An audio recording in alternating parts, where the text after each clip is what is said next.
Welcome to my another video myself Ashraf Molla. আমি আশরাফ মোল্লা। তো এই পর্বে সমাধান করবো তোমাদের নবম দশম শ্রেণীতে ছোট ভাই আপুদের গণিত বিষয়ের এটা দ্বিতীয় অধ্যায় বললে ভুল হবে। এটা যশোর বোর্ড 2026 সালে আসছিল। দুইটা অধ্যায় মিলিয়ে তাকে বলতে হবে সমন্বিত বোর্ড প্রশ্ন। আমাদের দ্বিতীয় অধ্যায় সেট ফাংশন থেকে এবং তৃতীয় অধ্যায় বীজগাণিতিক রাশি, এই দুইটা অধ্যায় মিলিয়ে একটা বোর্ড প্রশ্ন হয়েছিল যশোর বোর্ড 2026 সালে। ঠিক আছে, যদি আমরা প্রশ্ন দেখি তাহলে বুঝতে পারবো। z square minus 6z minus 1 সমান 0 এবং 1 ভাগ x সমান হচ্ছে √6 মাইনাস √5।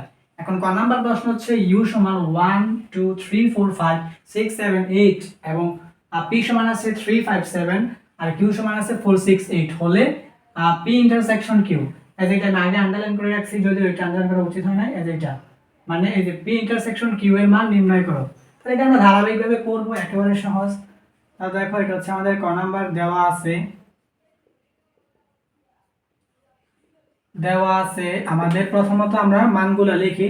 প্রথমত আমাদের u সমান দেওয়া আছে কি 1 2 3 4 5 6 7 8, তারপরে কমা, তারপর হচ্ছে আমাদের p এর মান দেওয়া আছে আমাদের 3 5 7, তারপরে আমরা বলবো এবং আমাদের q সমান দেওয়া আছে কি যে 4 6 8।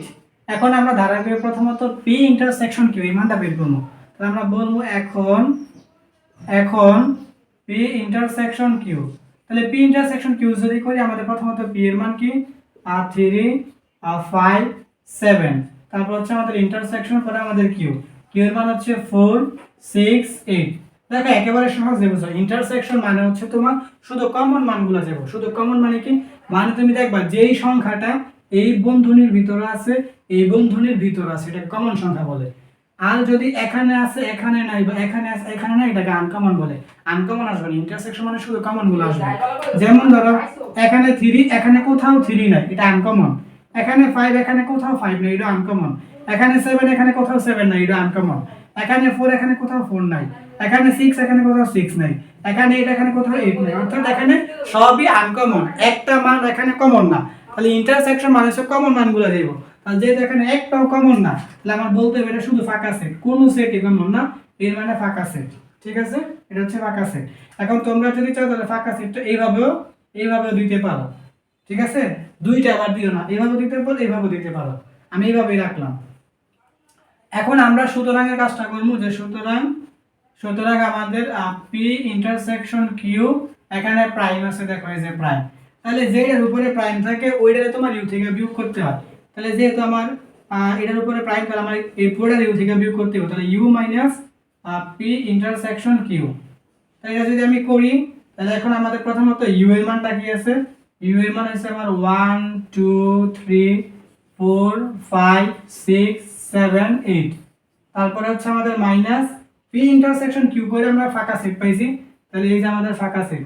এখন এই পুরোটা থেকে ফাঁকা সেট যদি আমি বিয়োগ করি তাহলে ফাঁকা সেট বিয়োগ করলে তার কিছু বিয়োগ হইব না।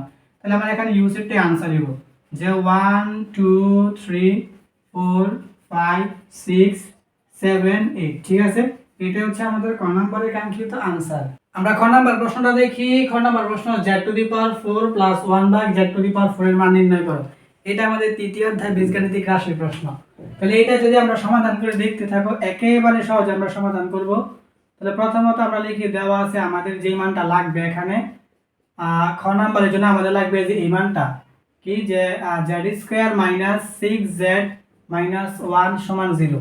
একটু খেয়াল করে দেখো। তাহলে প্রথমত আমাদের কি করতে হবে, z² - 1 সমান 6z, এটা কি হইল, সমানের বাম পাশে -6z সমানের ডান পাশে +6z হইছে।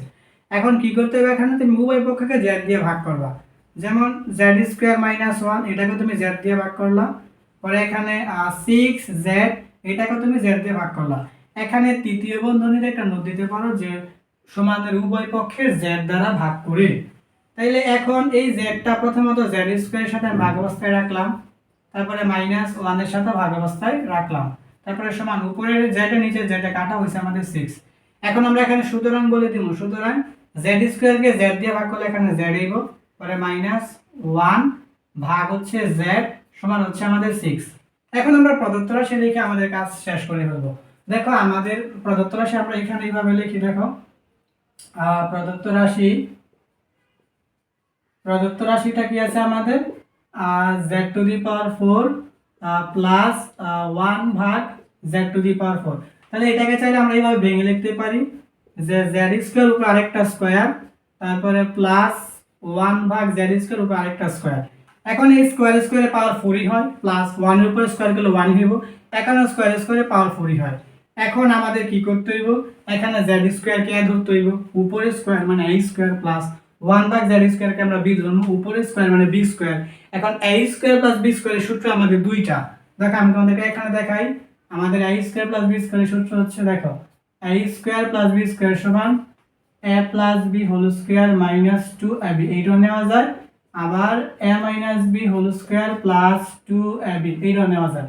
তাহলে আমাদের এই ক্ষেত্রে প্রথমত প্লাস একটা নিতে হইব, এই যে এইটা a plus b whole square minus 2ab।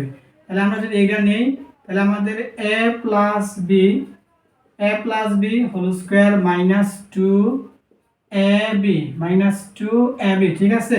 এখন আমাদের দেখতে হইব, এখন আমাদের এই জায়গায় এই z কে আমরা আবার a ধরবো, শুধু z কে ধরবো, উপরে স্কয়ার মানে a² প্লাস 1 ভাগ z কে b ধরবো, এখানে স্কয়ার মানে b²। তাহলে এখন a² প্লাস b², এখন আমার মানটা এখানে দেখো মাইনাসের আছে, তাহলে আমার এখন মাইনাসের সূত্রটা নিতে হইব যে a minus b whole square. তাহলে এখানে একটা দ্বিতীয় বন্ধনী দিতে হইব, তাহলে এখন আমাদের কি হইব a minus b whole square plus 2ab। এখন এতটুকু কিন্তু আমি পাইছি, এতটুকুর পরিবর্তে এখন উপরে একটা স্কয়ার আছে, এইজন্য এখানে দ্বিতীয় বন্ধনী একটা স্কয়ার দিয়ে দেবা, পরে -2। এই z² উপরে 1 এর সাথে গুণ করলে উপরে z² নিচে z² কাটা হয়ে যাবে। এখন তুমি যদি মান বসাও, তাহলে মান বসাইতে পারো এখানে z - 1 ভাগ z এর মান হচ্ছে 6, এই যে 6, উপরে স্কয়ার পর হচ্ছে +2, এই যে +2, আর এখানে z উপরে 1 এর সাথে গুণ করলে উপরে z নিচে z কাটা, আর এখানে স্কয়ার আছে, স্কয়ার পর হচ্ছে আমাদের -2। এখন এই জায়গায় 6 এর উপরে স্কয়ার করলে হবে 6 6 36, পর হচ্ছে +2 স্কয়ার -2। এখন আমরা এই কাজটা দেখো এখানেই করে দেই সাইডে, তাহলে এখন আমাদের 36 আর 2 যদি যোগ করি তাহলে কত হবে আমাদের 38, উপরে হচ্ছে স্কয়ার মাইনাস হচ্ছে 2। 38 এর উপর স্কয়ার তোমরা সাইন্টিফিক ক্যালকুলেটর দিয়ে করবা, সরাসরি মান আসবে। তবে আমি এখানে একটু রাফ করে দিই, দেখো 38 এর উপর স্কয়ার এর মানে তুমি 38 কে 38 দিয়ে গুণ করবা, তাহলে তোমার মান এসে পড়বে। তাহলে প্রথমত 8 আর 64, 64 4, হাতে আছে 6, তারপর 3 আর 24, 24 আর 6 যোগ করলে হবে 30, 30 পর নিয়মে 0, পরে 3 আর 24, 24 এর 4, হাতে আছে 2, 3 3 আর 9 আর 2 যোগ করলে 11, এই যে 11। এখন যোগ করলে হবে 4 আর 0 4, এখানে 4 আর 0 4, 3 আর 1 4, আর এখানে হচ্ছে 1, অর্থাৎ 1444। অর্থাৎ আমার 38 এর উপর স্কয়ার করলে হবে 1444, আর মাইনাস হচ্ছে 2। এখন 1444 থেকে -2 করলে হবে 1442, ঠিক আছে, একদম করে ফেললাম। এইটাই কিন্তু আমাদের आंसर। তাহলে এখন আমরা এখানে বলতে পারবো যে সুতরাং আমাদের z⁴ প্লাস 1 ভাগ z⁴ সমান 1442, এটাই কিন্তু আমাদের খ নম্বরের কাঙ্ক্ষিত आंसर। আমরা আমাদের ফাইনাল কোশ্চেন সর্বশেষ প্রশ্নটা যদি সমাধান করি, এটা হচ্ছে আমাদের s³ - 1 ভাগ x³ এর মান নির্ণয় করো। এটা আমাদের তৃতীয় অধ্যায় বীজগাণিতিক রাশির অঙ্ক। আর এখানে আমরা সচরাচর পরিচিত কি a b c বা x y z থাকে। এখানে a³ থাকতে পারতো, -1 ভাগ a³ থাকতে পারতো, বা x থাকতে পারতো যে x³ - 1 ভাগ x³ থাকতে পারতো, কিন্তু a b c চলক দেয় নাই, x y z চলক দেয় নাই, দিছে কি s। তো যাই হোক, এখানে আমরা s কে ধরবো, 1 ভাগ x কে আমরা b ধরবো, শেষ। তো এটা দেখতে থাকো, একেবারে সহজ। গ নাম্বার, এটা আমাদের এই মানটা লাগবে যে দেওয়া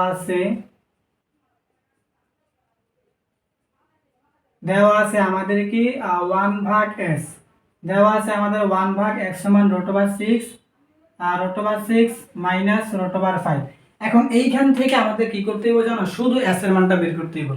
আর শুধু s এর মানটা আমরা খুব সহজে বের করব। দেখো এখন প্রত্যেকটা জিনিসের নিচে কিন্তু মনে মনে 1 থাকে, তাহলে পুরোটা নিচে কিন্তু মনে মনে 1 আছে। তাহলে এখন এই s কিন্তু নিচে আছে, তাহলে এই s টা উপরে চলে যাইবো সমান, আর নিচে যে এই 1 যে নিচে আসবো, এই 1 আর নিচে লিখতে হইব না, কারণ 1 তো নিচে মনে মনে থাকেই, এই জন্য। আর এখানে নিচে ছিল 1, এই 1টা উপরে চলে যাইব, আর উপরে √6 এটা নিচে এসে বলবো, √6 মাইনাস √5। আর এখানে তোমরা অবশ্যই লিখবা, আমি লিখলাম না কারণ বড় হয়ে যাবে দিক দিয়ে, তোমরা অবশ্যই লিখবা তৃতীয় বন্ধনী দিয়ে যে বিপরীতকরণ করে বা ব্যস্তকরণ করে, ঠিক আছে। এটা আমরা ব্যস্তকরণ করছি বা বিপরীতকরণ করছি। তাহলে এখন আমাদের s এর মানটা বের হইব। আর এখানে s এর মানটা বের করার নিয়ম দেখো, এখানে 1 আর এখানে আছে আমাদের কি √6 - √5। তাহলে এই ক্ষেত্রে আমাদের এই যে √6 √5 এই দুইটা সংখ্যাই হইব, কিন্তু মাঝে যে মাইনাসটা আছে এটার বিপরীত মান দিয়া, এই যে মাঝে যে চিহ্নটা আছে এটার বিপরীত মান দিয়ে লবের হরে গুণ করতে হইব, কিন্তু সংখ্যা এই দুইটাই হইব। তাহলে এখানে বিয়োগ আছে, তো বিয়োগের বিপরীত কি? যোগ, মানে প্লাস। অর্থাৎ আমাদের √6 √5 লবেও লিখতে হইব, হরেও লিখতে হইব। ঠিক আছে, এটাই আমি তোমাদেরকে বলতে চাইছি। এখানেও তোমরা লিখতে পারো যে √6 √5 লবে আর হরে গুণ করে। ঠিক আছে, √6 √5 দ্বারা লবে আর হরে গুণ করে। এটা কেন করা হয়েছে? যেন নিচে একটা সূত্র তৈরি হয়। এখানে আমাদের এই যে এই কাজটা করা হয়েছে কেন, √6 √5 উভয় পক্ষে গুণ করা হয়েছে, মানে লবের হরে গুণ করা হয়েছে, যেন হরের মধ্যে নিচে একটা সূত্র তৈরি হয় এবং √5 এর মানটা উঠে যায়। এখন এইটা আমরা √5 এর মানটা যদি উঠাই, প্রথমত 1 এর সাথে যদি উপরে গুণ করি তাহলে এটাই হবে √6 √5। আর এখানে নিচে আমাদের একটা সূত্র হইব, দেখো সূত্রটা হচ্ছে আমাদের a² - b² সমান a + b * a - b। এখন a + b * a - b যেই কথা, a - b * a + b কিন্তু একই কথা। ঠিক আছে, a² - b² সমান a + b * a - b, এটা তুমি এভাবে বলতে পারো যে a - b * a + b একই। ঠিক আছে, তাহলে এখন দেখো √6 কে তুমি যদি a ধরো আর √5 কে তুমি যদি b ধরো, তাহলে a - b * a + b, যেটা কি আছে a - b * a + b মানে a² - b²। এটা হচ্ছে আমাদের কি, যে a² - b², a² - b²। তাহলে এখন উপরে এটাই হইব √6 +√5, আর নিচে √² কাটা হইব 6 মাইনাস √² কাটা হইব 5। এখন যদি কাজটা আমরা এখানে করে দেই, তাহলে এখন আমাদের উপরে হচ্ছে √6 +√5, আর নিচে 6 থেকে 5 বিয়োগ করলে হইব আমাদের 1। তো হর হিসাবে তো 1 থাকে, আমরা বলবো। সুতরাং আমাদের s সমান হচ্ছে √6 +√5। আর এই মানটা করতে গেলে আমাদের লাগবে কি, s - 1/s এর মান লাগবে। তাহলে এখন আমরা বলবো যে এখন আমাদের যে মানটা লাগবে এটা আমরা বের করব, যে s - 1/s, s - 1/s এর মানটা। তাহলে আমাদের s এর মানটা আমরা মাত্র বের করছি, যে √6 +√5, যেহেতু মাইনাস তাহলে প্রথম বন্ধনী দিতে হইব, চিহ্ন বিপরীত হয়ে যাব। 1/s এর মানটা দেওয়া ছিল আমাদের উদ্দীপকে, যে √6 -√5। তাহলে এখন যদি আমরা কাজ করি, এখানে √6 +√5, এটা প্লাসে মাইনাসে -√6, মাইনাসে মাইনাসে +√5। এখন আমাদের এই +√6 আর -√6 এ কাটা, আর এখানে √5 একটা, এখানে একটা, দুইটা, এটা আমাদের কি 2√5। ঠিক আছে, আর এখানে তোমরা বলবা যে সুতরাং আমাদের s - 1/s সমান হচ্ছে 2√5। এখন আমাদের যেহেতু বলছে মান নির্ণয় করতে হবে, অর্থাৎ আমাদের প্রদত্ত রাশি লিখতে হবে। তাহলে আমরা বলবো যে প্রদত্ত রাশি, আমাদের প্রদত্ত রাশিটা যা আছে তা আমরা লিখি। প্রদত্ত রাশি হচ্ছে আমাদের কি s³ - 1/s³। তো এটাকে তুমি একটু মডিফাই করো, এখানে s উপরে কিউব দাও, মাইনাস এখানে 1/s এটা পাওয়ার কিউব দিয়ে দাও, তাহলে সুন্দর হয়। s³ মাইনাস মাইনাস 1 এর উপরে কিউব করলে 1 হইব, s এর উপরে কিউব করলে s³। এখন s রে তুমি মনে মনে a ধরবা, উপরে কিউব মানে a³ মাইনাস 1/s রে তুমি মনে মনে b ধরবা, উপরে কিউব মানে b³। তাহলে a³ - b³। এখন a³ - b³ এর সূত্রটা দেখো, a³ - b³ এর সূত্র হচ্ছে a - b whole cube plus 3ab * a - b। দেখো এই সূত্রটা a³ - b³ সমান a - b whole cube plus 3ab * a - b। এই সূত্রটা যদি আমরা লিখি উপরে, তাহলে আমরা লিখি আমাদের a - b whole cube plus 3ab plus 3ab * a - b। ঠিক আছে, এটা হচ্ছে আমাদের a³ - b³ এর সূত্র। এখন আমাদের s - 1/s এর মান আমরা কি বের করছি, যে 2√5। এখন পাওয়ার কিউব পরে প্লাস 3। এখন s উপরে 1 এর সাথে গুণ করলে উপরের s নিচের s এ কাটা, গুণের সম্পর্ক। s - 1/s এর মান হচ্ছে আমাদের কি 2√5। এখন এখানে 2 এর উপরে কিউব করলে হবে 8, গুণের সম্পর্ক। √5 এর উপরে কিউব করলে হবে 5√5 পরে প্লাস 3 আর 2 গুণ করলে 3 × 2 = 6 আর হচ্ছে √5। এখন আমাদের এই জায়গায় এই 8 আর 5 গুণ করলে হবে 5 × 8 = 40 √5 প্লাস 6 √5। এখন 40টা রুট ওভার 5 আর 6টা রুট ওভার 5 যোগ করলে হবে আমাদের 46টা রুট ওভার 5। তাহলে এখন আমরা বলতে পারবো যে সুতরাং আমাদের এস কিউ মাইনাস 1 ভাগ এস কিউ সমান হচ্ছে 46 রুট ওভার 5। এটাই কিন্তু আমাদের গ নম্বরের কাঙ্ক্ষিত আনসার। তাহলে আশা করি তোমরা সেক ফাংশন এবং বীজগাণিতিক রাশি অর্থাৎ দ্বিতীয় অধ্যায় এবং তৃতীয় অধ্যায় থেকে যশোর বোর্ড 2026 সালে যে সম্মানিত বোর্ড প্রশ্নটা আসছিল এটা খুব সহজে বুঝতে পারছো।